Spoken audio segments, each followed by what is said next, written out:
guys, it's time for chapter 7 and 8 of Junie Jones and the Stupid Smelly Bus.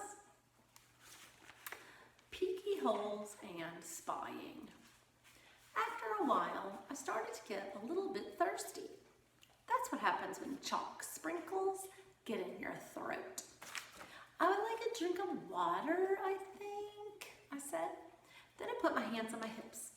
Yeah, only what if someone sees you at the water fountain?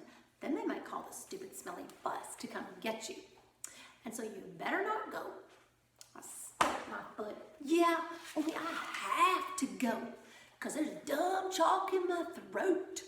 And all of a sudden, I got a great idea. I pulled my chair over to the door and I peeked out the window at the top. I'm a good peeker. One time I peeked right into Grandpa Miller's mouth while he was sleeping, and I saw that dangly thing that hangs down in the back. I didn't touch it though, because it didn't have a little stick or anything. That's why. Anyway, I didn't see anybody in the hall, and so I opened the door a crack and I sniffed. Because when you sniff, you can smell if there's people around. I learned sniffing from my dog, Tickle. Dogs can smell everything. People can mostly just smell big smells, like stink and flowers and dinner. Nope, don't smell anyone, I said. Then I ran to the water fountain and I drank for a long time. And nobody tapped on me and said, "Hurry up, girl." After that, I stood on my tippy toes and I tippy-toed to the media center. Because I love that place, remember? The media center is kind of like a fort. There are shelves like walls, and the books are sort of like bricks. And you can move some of them around and make peeky holes. Peeky holes are what you spy out of. But if you see somebody coming, you can make your breath very quiet, and they won't find you. I spied for a long time, but nobody came. The only people in the media center were just me and some fish. The fish were in a big glass tank. I waved at them in there. Then I stirred them with a pencil. I love fish very much. I eat them for dinner with coleslaw. Just then, I saw my most favorite thing in the whole world. Its name is an electric pencil sharpener. And it was sitting right on the librarian's desk. "Hey," I said very excited, "I think I know how to work that thing." Then I looked in the desk drawer and guess what?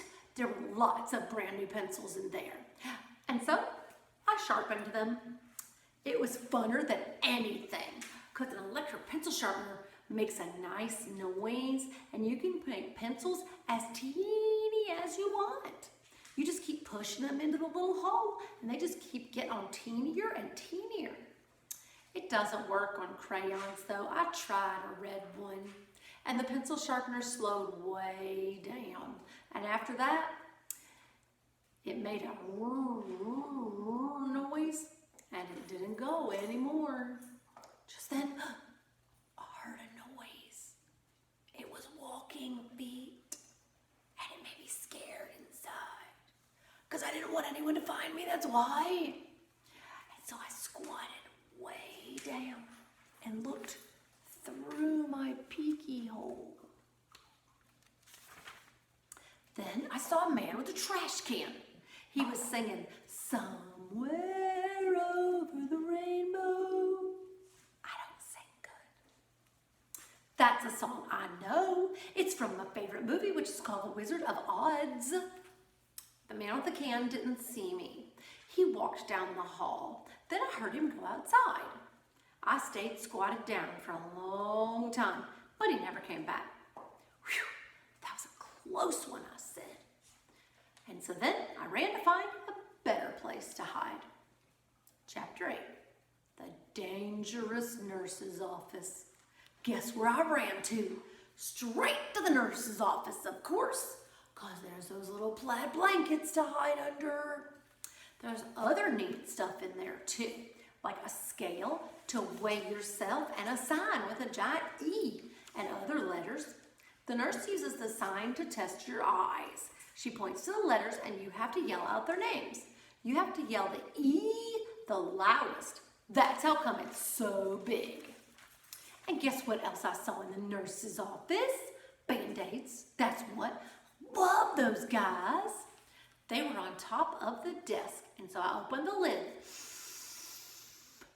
and I sniffed them.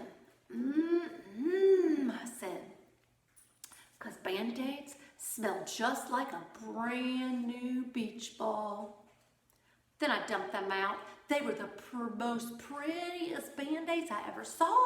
They were red and blue and green and also yellow, which is the color I hate. And there were different shapes too. There were squares and circles and some were very long, which are called tangles, I think. I put a green circle on my knee. That's where I fell down on the sidewalk last week. It's mostly all better now, but if I press it very hard with my thumb, I could still make it hurt. After that, I put a blue tangle on my finger. That's where I got a splinter from the picnic table. Mother pulled it out with tweezers, but there's still some table in there, I think. Also, I put a red square on my arm. That's where Tickle scratched me because I got him all wound up. Just then, I saw the nurse's purple sweater. It was hanging on her chair. I put it on. Now I'm the nurse, I said. Then I sat down and pretended to call the hospital. Hello, hospital. Hi, Cassie. Sit and listen to the story. Hello, hospital. It's me, the nurse. I need some more Band-Aids and some aspirins and some cherry cough drops. Only not the kind that make your mouth feel freezy. And I need some lollipops for when kids get needles.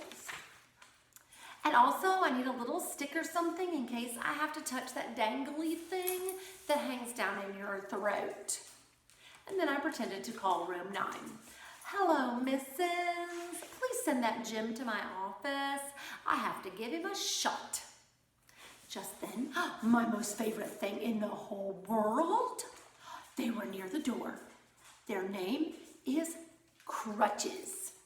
Crutches are for when you break a leg.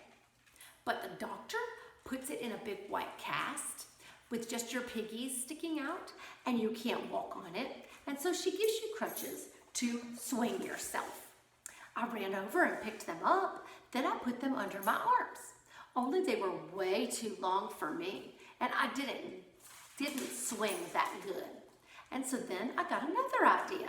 I carried them to the nurse's chair and I climbed up. So I was real tall. And then I put the crutches under my arms and they fitted just right. After that, I stood on the edge of the chair and I leaned forward very slow. Except a terrible thing happened. The chair was on wheels and it rolled away from my feet and I got stuck on the crutches way up high in the air. And I was very dangly up there. Hey! I shouted, get me down from here. Then I wiggled around and one of the crutches slipped and I came crashing down and banged my head on the desk. Ow, ow, ow, ow, I said. Then I picked up the phone again. I quit this stupid job, I said. And I ran out of there very fast because the nurse's office is a dangerous place. Crutches are not my favorite thing. That's the end for today. More tomorrow.